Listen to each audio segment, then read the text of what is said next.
Hi dear students, today we're going to discuss a poem, Ozymandias, penned by P.B. Shelley.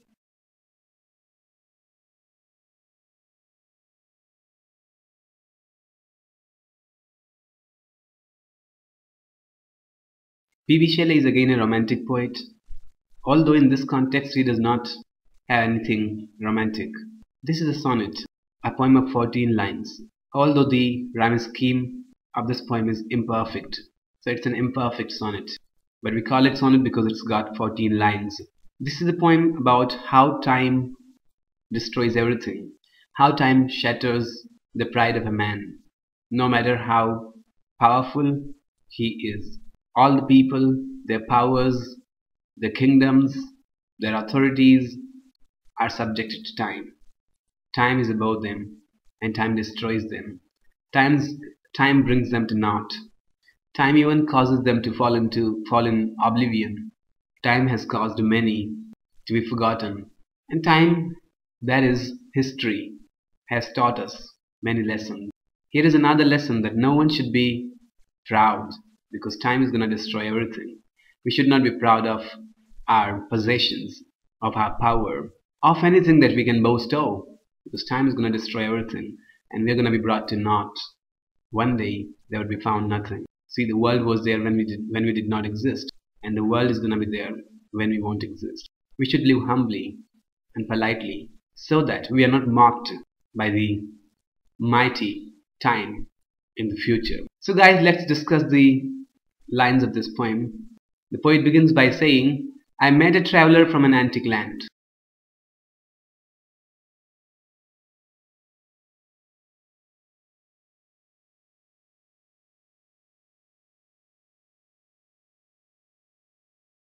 Who said, two vast and trunkless legs of stone stand in the desert.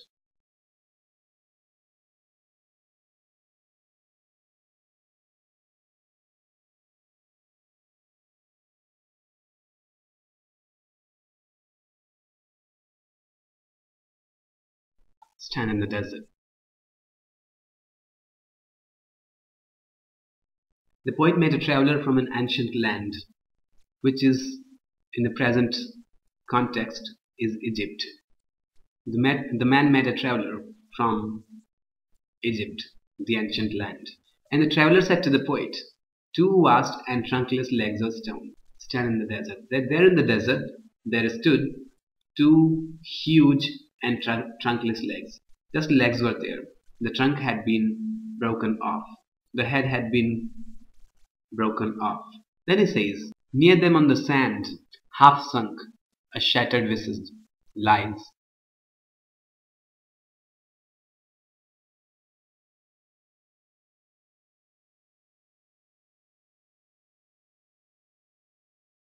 Whose frown and wrinkled lip and a sneer of cold command.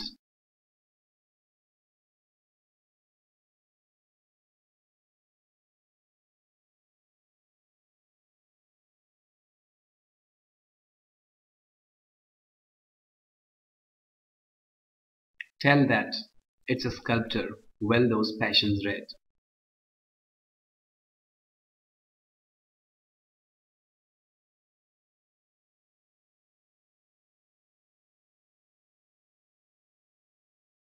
Which yet survive.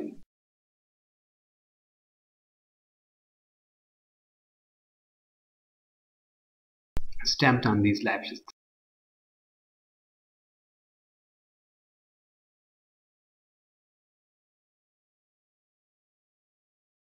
The hand that mocked them and the heart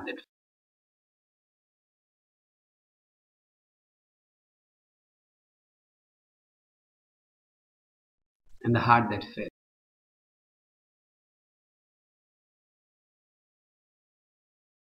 So the poet says that there stood two big and trunkless legs of stone in the sand.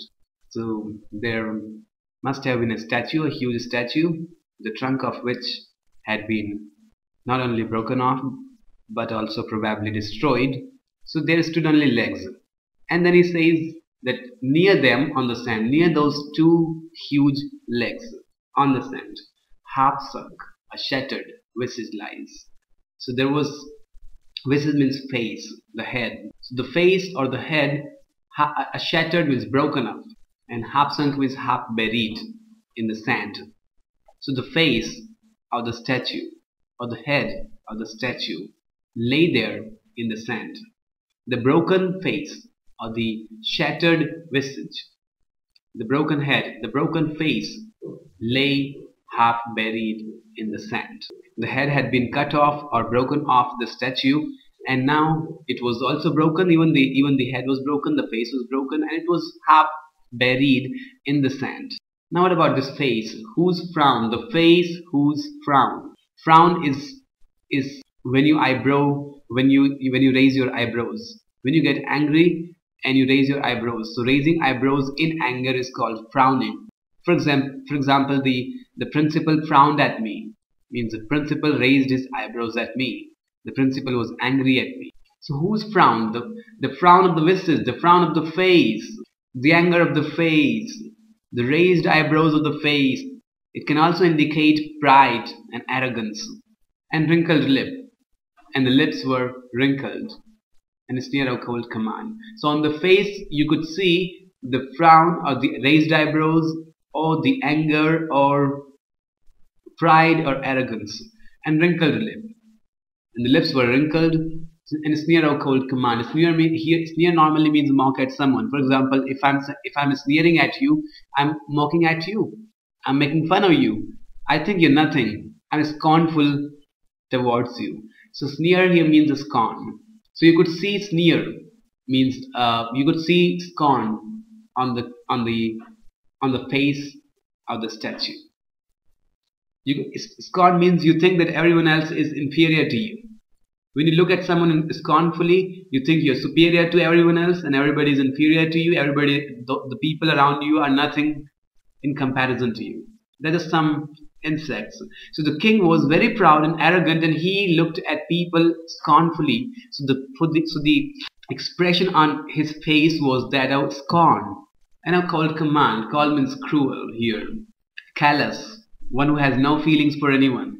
And command refers to authority. So he was a scornful, cruel authority. Did not deal with people mercifully or graciously, but was a scornful, cruel, relentless king or authority. So what could you see on the face? Frown, raised eyebrows or anger or pride or arrogance, and wrinkled lips may again refer to arrogance. The lips were wrinkled and they may refer to arrogance and pride and condescending nature. That you guys are nothing beside me. I am great. I am superior to all of you. You are insects around me, or before me, or beside me. You're nothing. That was the expression on his face. And the sneer or cold command, sneer refers to scorn or the feeling that others are inferior to you. Or cold means cruel and relentless. And command means authority. So he was an authority, cruel, relentless, callous, unfeeling towards people, and he was a scornful. Thought everyone to be an insect, and thought that he himself was the god of this world, or something like that. So all these expressions, or all these expressions on the face, the expression of frown, the expression on lips, and everything that was in all the feelings that were in the king's heart were present on the face. And inscribing those feelings on a stone tell you about the great competence of the sculptor. How do you judge if a painting is good? It's not just painting someone. For example, you make my painting, but if you don't imitate my feelings, you can't put my feelings on my face in my painting, then you're not a good painter. But if you can also imitate my feelings, whatever I'm feeling, whatever expressions are there on my face, if by looking at my face people can know whether I was happy or sad or proud or arrogant or condescending or childish while I was being painted. If people can tell that, then you're a good sculptor, you're a good painter. So the expression, the lively expression inscribed, the lively expression of anger and pride and scorn and cruelty and callousness inscribed on the face of the statue tell that it's a sculptor well those passions read. That a sculptor was a great sculptor. He was a skillful sculptor, and he read those passions well. He read those feelings well. What feelings the king had inside his heart.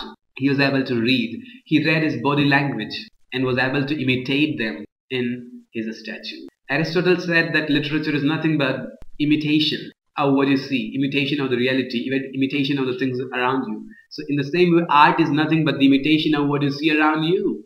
But if you can imitate the reality, if you can imitate the passions or the feelings going on inside the person's heart, then you're a good sculptor or a painter or an artist. So this artist was great. He was able to imitate those feelings. He read those feelings and put them or inscribed them in the face of the statue. By looking at the statue, by looking even at the broken face of the statue, you could say that the king was a proud, wrathful, angry, scornful, cruel authority. So tell that it's a sculptor, well, those passions read which yet survive. Those feelings, those passions survive. And survive here would mean live longer than. And where do these feelings survive? Stamped on the lifeless things. Stamped means inscribed on the lifeless stone. The stone is lifeless. It ain't got no life. But the sculptor put life in it by imitating the real passions or the feelings, by inscribing the real passions or the feelings of the person who was being imitated or whose statue was being made. So the feelings survive, they live, they continue to live. Where? Inscribed in the lifeless statue, inscribed in the lifeless stone. Now, which yet survive. Survive here would mean live longer than. So the feelings live longer than. Let's jump to the next line. The feelings of the king live longer than the hand that mocked them. Mocked means copied or imitated. And as I told you, an artist imitates what is going on around him. And a painter imitates the person and puts him in his picture, in his painting. It is imitation. So the hand that mocked them, the feelings live longer than the hand that mocked them. Who mocked them? The artist, the sculptor. The feelings live longer than the sculptor who imitated those feelings. See, the sculptor is dead, but the feelings continue to live. So it somewhere says that art outlives human beings. The art of the artist outlives the artist. The composers, the sculptors, the painters, the writers, they pass away, but their works do not die. It talks about the everlastingness of art, that art is everlasting, art is immortal, art does not die, although the artist does. Or at least, it does say that the art outlives its artist, that the book outlives its writer, that the painting outlives its painter. So these feelings, and I'm not talking about the ordinary writers, because the ordinary writers' books would probably die before them. I'm talking about those great skillful writers, those great skillful sculptors, those great competent painters. For example, this one who copied the feelings of the king and inscribed them in his statue. So those feelings live longer than the hand that mocked them, and hand refers to the hand of the sculptor. The sculptor is dead. The sculptor mocked them or copied them or imitated them. He is dead, but the feelings continue to live. And the heart that fed, and the heart of the king that had those feelings is also dead, means the king is also dead. The imitator and the imitated both are dead, but the inscription of the imitation is still alive. The king is dead, who had these feelings, these passions in his heart. He is dead. The sculptor and the king both are dead, but art continues to live. I really hope that you're understanding the theme. The art continues to live, even on these lifeless. In fact, the art, the liveliness of the art gives life to the lifeless, and people praise them